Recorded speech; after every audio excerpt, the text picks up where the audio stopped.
ಈ ಕಾರ್ಯಕ್ರಮದ ಪ್ರಾಯೋಜಕರು Gadiyar group of companies. Gadiar Group of Companies, synonymous with excellence and innovation, stands as your dynamic partner for progress. Gadiar Group ensures safety as guardians in firefighting and builds vibrant communities in real estate. Building tomorrow, today.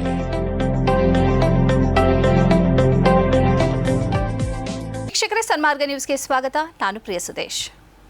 ಜೈ ಶ್ರೀರಾಮ್ ಎಂದು ಕೂಗಲಿಲ್ಲ ಎಂಬ ಕಾರಣಕ್ಕೆ ಉತ್ತರ ಪ್ರದೇಶದ ಸುಲ್ತಾನ್ಪುರದಲ್ಲಿ ಇಬ್ಬರು Muslim ಯುವಕರನ್ನ ಕ್ರೂರವಾಗಿ ಥಳಿಸಲಾದ ಘಟನೆ ನಡೆದಿದೆ.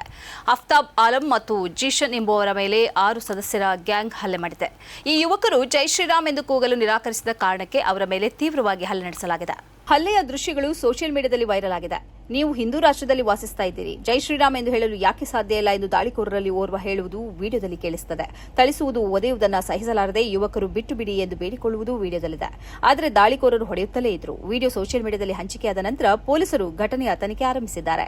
ಯುವಕರು ನೀಡಿದ ದೂರಿನ ಆಧಾರದ ಮೇಲೆ ಪೊಲೀಸರು ಪ್ರಕರಣ ದಾಖಲಿಸಿದ್ದಾರೆ. ಪಶ್ಚಿಮ ಬಂಗಾಳದ ರಾಜರ್ಹತ್ ನ್ಯೂ ಟೌನ್ ಕ್ಷೇತ್ರದ ಮತದಾರರು ಮತ ಎಣಿಕೆಯಲ್ಲಿ ಅಕ್ರಮಗಳು ನಡೆದಿದೆ ಎಂದು ಆರೋಪಿಸಿದ್ದಾರೆ. ಬಹುಪಾಲು ಮುಸ್ಲಿಂ ಮತದಾರರು ಇರುವ ಒಂದು ನಿರ್ದಿಷ್ಟ ಬೂತ್ನಲ್ಲಿ ಬಿಜೆಪಿಯ ಭರ್ಜರಿ ಗೆಲುವು ಮತದಾರರನ್ನ ಮತ್ತು ತೃಣಮೂಲ ಕಾಂಗ್ರೆಸ್ ಅನ್ನ ಆಘಾತಕ್ಕೆ ತಳ್ಳಿದೆ. ಸಿಪಿಎಂ ಮೈತ್ರಿಕೂಟದ ಅಭ್ಯರ್ಥಿ ಸಫ್ತರ್ಶಿ ದೇವ್ ಅವರು ಬೂತ್ ನಂಬರ್ 164ರಲ್ಲಿ ಕೇವಲ 1 ಮತವನ್ನ ಮಾತ್ರ ಪಡೆದಿದ್ದಾರೆ.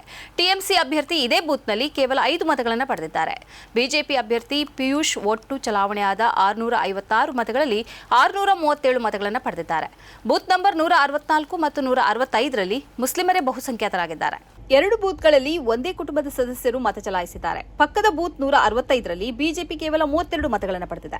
ಕಮ್ಯುನಿಸ್ಟ್ ಅಭ್ಯರ್ಥಿ 299 ಮತಗಳನ್ನು ಪಡೆದಿದ್ದಾರೆ. ಟಿಎಂಸಿ 290 ಮತಗಳನ್ನು ಪಡೆದಿದ್ದಾರೆ. ಇದಕ್ಕೆ ತದ್ವಿರುದ್ಧವಾಗಿ 88ರಷ್ಟು ಮುಸ್ಲಿಂ ಮತದಾರರು ಇರುವ ಬೂತ್ ಸಂಖ್ಯೆ 164ರಲ್ಲಿ ಬಿಜೆಪಿ ಶೇಕಡಾ 97ರಷ್ಟು ಮತಗಳನ್ನು ಪಡೆದಿದೆ. ಇದು ಪ್ರದೇಶದ ರಾಜಕೀಯ ಸಂದರ್ಭದಲ್ಲಿ ಹೊಂದಿಕೆಯಾಗುವುದಿಲ್ಲ ಎಂದು ಸ್ಥಳೀಯರು ಮಾಧ್ಯಮಗಳಿಗೆ ತಿಳಿಸಿದ್ದಾರೆ. ಪ್ರಧಾನಿ ನರೇಂದ್ರ ಮೋದಿ ಅವರನ್ನ ಶಿವಸೇನೆಯ ಮುಖಂಡ ಸಂಜಯ್ ರಾವತ್ ಅವರು ಔರಂಗಜೇಬ್ಗೆ ಹೋಲಿಸಿದ್ದಾರೆ. ಪ್ರಧಾನಿಯನ್ನ ಅಘೋರಿ ಎಂದು ಕರೆದ ರಾವತ್ ಅವರ ಹೇಳಿಕೆಗೆ ಬಿಜೆಪಿ ತೀವ್ರ ಟೀಕೆ ವ್ಯಕ್ತಪಡಿಸಿದೆ. ಈ ಮಣ್ಣು ನೆಹರು, ಇಂದಿರಾ ಗಾಂಧಿ, ಶಾಸ್ತ್ರಿ, ನರಸಿಂಹರಾವ್, ರಾಜೀವ್ ಗಾಂಧಿ, ಅಂಬೇಡ್ಕರ್ ಮತ್ತು ಬಾಲ್ ಠಾಕ್ರೆಯಂತಹ ಮಹಾನ್ ನಾಯಕರಿಗೆ ಜನ್ಮ ನೀಡಿದೆ. ಆದರೆ ನರೇಂದ್ರ ಮೋದಿ ಅವರ ವ್ಯಕ್ತಿತ್ವದ ಬಗ್ಗೆ ನನಗೆ ಚಿಂತೆ ಆಗ್ತಾ ಇದೆ. ಅದೇ ಮಣ್ಣು ಔರಂಗಜೇಬ್ನಂತಹ ವ್ಯಕ್ತಿಗೆ ಜನ್ಮ ನೀಡಿದೆ ಎಂದು ರಾವತ್ ಹೇಳಿದ್ದಾರೆ. ಔರಂಗಜೇಬ್ ಗುಜರಾತ್ನಲ್ಲಿ ಜನಿಸಿದರು ಎಂದು ಅವರು ಹೇಳಿದ್ದಾರೆ. ಭಾರತೀಯ ರಾಜಕೀಯದಲ್ಲಿ ಅವರಂತವರು ಯಾರೂ ಹುಟ್ಟಿಲ್ಲ ಎಂದು ಅವರು ಆರೋಪಿಸಿದ್ದಾರೆ. ಈ ಮಧ್ಯೆ ಸಂಜಯ್ ರಾವತ್ ಅವರ ಹೇಳಿಕೆಗೆ ಬಿಜೆಪಿ ತೀವ್ರ ತಿರುಗೇಟು ನೀಡಿದೆ. ಚುನಾವಣೆಯಲ್ಲಿ ಪ್ರಧಾನಿಯನ್ನು ಸೋಲಿಸಲು ಸಾಧ್ಯವಿಲ್ಲ ಎಂಬ ಕಾರಣಕ್ಕಾಗಿ ಸಂಜಯ್ ರಾವತ್ ಅವರು ಪ್ರಧಾನಿಯನ್ನು ಅವಮಾನಿಸುತ್ತಾ ಇದ್ದಾರೆ ಎಂದು ಬಿಜೆಪಿ ಆರೋಪಿಸಿದೆ.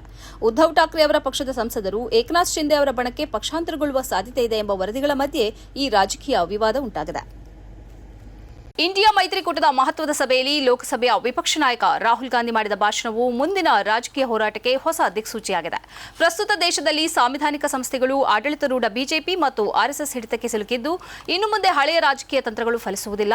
ಬದಲಾಗಿ ನಿರಂತರ ಪ್ರತಿರೋಧವೊಂದೇ ನಮ್ಮ ಮುಂದಿರುವ ಏಕೈಕ ಅಸ್ತ್ರ ಎಂದು ರಾಹುಲ್ ಪ್ರತಿಪಾದಿಸಿದ್ದಾರೆ. ನವದೆಹಲಿಯಲ್ಲಿ ನಡೆದ ಇಂಡಿಯಾ ಮೈತ್ರಿಕೂಟದ ಸಭೆಯಲ್ಲಿ ರಾಹುಲ್ ಗಾಂಧಿ ಮಾತನಾಡುತ್ತಾ, ಮೈತ್ರಿಯನ್ನ ಒಗ್ಗಟ್ಟಾಗಿಡಲು ಕಾಂಗ್ರೆಸ್ ಪಕ್ಷವು ಮಿತ್ರ ಪಕ್ಷಗಳ ಯಾವುದೇ ಟೀಕೆ ಅಥವಾ ಅವಮಾನಗಳನ್ನು ಸಂತೋಷದಿಂದ ಮತ್ತು ನಗುಮುಖದಿಂದ ಸಹಿಸಿಕೊಳ್ಳಲು ಸಿದ್ಧವಿದೆ.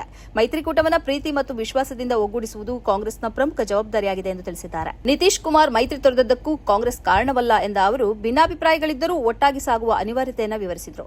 ಕಾಂಗ್ರೆಸ್ ಕೇವಲ ಒಂದು ರಾಜಕೀಯ ಪಕ್ಷವಲ್ಲ, ಬದಲಾಗಿ ಅದೊಂದು ಪ್ರತಿರೋಧದ ಚಳವಳಿ ಎಂದು ಅವರು ಹೇಳಿದ್ದಾರೆ. 1927ಕ್ಕೂ ಮುನ್ನವೇ ಅಸ್ತಿತ್ವದಲ್ಲಿದ್ದ ಈ ಪಕ್ಷವು ಸತ್ಯ, ಅಹಿಂಸೆ ಮತ್ತು ಕರುಣೆಯ ಆದರ್ಶಗಳಡಿ ಎಲ್ಲಾ ಭಾರತೀಯರ ಸಮಾನತೆಗಾಗಿ ಹೋರಾಡುತ್ತಿದೆ. ಇದೇ ಕಾರಣಕ್ಕಾಗಿ ಬಿಜೆಪಿ ಮತ್ತು ಆರ್ಎಸ್ಎಸ್ನ ಸಿದ್ಧಾಂತಗಳೊಂದಿಗೆ ಯಾವುದೇ ಕಾರಣಕ್ಕೂ ರಾಜಿ ಮಾಡಿಕೊಳ್ಳುವುದಿಲ್ಲ ಮತ್ತು ಭವಿಷ್ಯದಲ್ಲಿ ಅವರೊಂದಿಗೆ ಕೈಜೋಡಿಸುವ ಬದಲು ಪ್ರಾಣತ್ಯಾಗ ಮಾಡಿಯಾದರೂ ಸೈದ್ಧಾಂತಿಕ ಸಮರವನ್ನು ಮುಂದುವರಿಸುವುದಾಗಿ ಅವರು ದೃಢವಾಗಿ ಘೋಷಿಸಿದ್ದಾರೆ. ಮಧ್ಯಪ್ರಾಚ್ಯ ಯುದ್ಧಕ್ಕೆ ತೆರೆ ಎಳೆಯುವ ಉದ್ದೇಶದೊಂದಿಗೆ ನಡೆಯುತ್ತಿರುವ ಒಪ್ಪಂದ ಅಂತಿಮ ಹಂತಕ್ಕೆ ತಲುಪಿದ್ದು, ಹಿಂದೆಂದಿಗಿಂತಲೂ ಮಾತುಕತೆ ಅತಿ ಸಮೀಪದಲ್ಲಿದೆ ಎಂದು ಇರಾನ್ ವಿದೇಶಾಂಗ ಸಚಿವ ಅಬ್ಬಾಸ್ ಅರಾಕ್ಚಿ ಹೇಳಿದ್ದಾರೆ. ಒಪ್ಪಂದದ ಮಧ್ಯವರ್ತಿಯಾಗಿರುವ ಪಾಕಿಸ್ತಾನ ಕೂಡ ಆಶಾವಾದ ವ್ಯಕ್ತಪಡಿಸಿದೆ. ಆದರೆ ಸಾರ್ವಜನಿಕವಾಗಿ ಉಭಯ ದೇಶಗಳ ಮಾತುಕತೆ ನಿಲುವುಗಳಲ್ಲಿ ಇನ್ನೂ ಸಾಕಷ್ಟು ಭಿನ್ನಾಭಿಪ್ರಾಯಗಳು ಕಾಣಿಸುತ್ತಿವೆ. ಇರಾನ್ ಸರ್ಕಾರಿ ಮಾಧ್ಯಮಗಳು ಪ್ರಕಟಿಸಿರುವ ಒಪ್ಪಂದದ ಕರಡು ವಿವರಗಳು ಅಮೆರಿಕ ಹಲವು ವರ್ಷಗಳಿಂದ ಪ್ರತಿಪಾದಿಸುತ್ತಿರುವ ಪ್ರಮುಖ ಷರತ್ತುಗಳಿಗೆ ಸಂಪೂರ್ಣ ವಿರುದ್ಧವಾಗಿದೆ. ಇರಾನ್ ಮಾಧ್ಯಮಗಳಲ್ಲಿ ಪ್ರಕಟವಾದ ವರದಿಗಳ ಬೆನ್ನಲ್ಲೇ ಅಮೆರಿಕ ಅಧ್ಯಕ್ಷ ಡೊನಾಲ್ಡ್ ಟ್ರಂಪ್ ಇರಾನ್ ವಿರುದ್ಧ ಕಿಡಿಕಾರಿದ್ದಾರೆ. ಒಪ್ಪಂದ ಅಂತಿಮಗೊಳ್ಳುವವರೆಗೂ ಅದರ ವಿಷಯದ ಬಗ್ಗೆ ಮಾಧ್ಯಮಗಳು ಊಹಾಪೋಹಗಳಿಗೆ ಅವಕಾಶ ನೀಡಬಾರದು ಎಂದು ಅಬ್ಬಾಸ್ ಮನವಿ ಮಾಡಿದ್ದಾರೆ. ಇದಾದ ಬಳಿಕ ಡೊನಾಲ್ಡ್ ಟ್ರಂಪ್ ಅಬ್ಬಾಸ್ ಅವರ ಸಂದೇಶದ ಸ್ಕ್ರೀನ್ ಶಾಟ್ ಅನ್ನು ತಮ್ಮ ಸೋಷಿಯಲ್ ಮೀಡಿಯಾ ಖಾತೆಯಲ್ಲಿ ಹಂಚಿಕೊಂಡಿದ್ದಾರೆ. ಇದು ಈ ಹೊತ್ತಿನ ಸುದ್ದಿ ಸಂಚಯ. ನಿರಂತರವಾಗಿ ನೋಡ್ತಾ ಇರಿ ಸನ್ಮಾರ್ಗ ನ್ಯೂಸ್, ಸುದ್ದಿಗಳ ಸಂತೆಯಲ್ಲಿ ಸತ್ಯದ ಮೊಂಬತ್ತಿ.